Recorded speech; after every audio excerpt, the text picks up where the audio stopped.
প্রতিদিনের মতো আজকেও চলে এলাম কবুতরে খাবার দিতে। একটু দেরি হয়ে গেছে, ওই যে সবগুলা আমার আশায় বসে আছিল। এখন চলে আসতেছে এই যে সবাই, আয় আয় আয় আয় আয় আয়।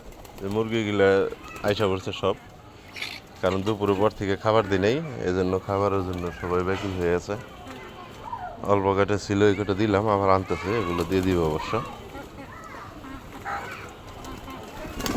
দেখেন তো আমার কবুতরগুলো কেমন হয়েছে, অবশ্যই অবশ্যই জানাবেন। সবাই একটু আমার কবুতরগুলোর জন্য দোয়া করবেন, কারণ এখন বৃষ্টির দিনে যে দেখেন পানি, ছাদের মধ্যে প্রচুর পানি। এই পানির কারণে ঠিকভাবে খাবারও দেওয়া যায় না, একটু সমস্যা হয়। পানিটা থাকলেই সমস্যা। যাই হোক, সবাই আমার কবুতরগুলোর জন্য দোয়া করবেন। সবাই ভালো থাকবেন, সুস্থ থাকবেন। আজকের মতো এখানে বিদায় নেই। আল্লাহ হাফেজ।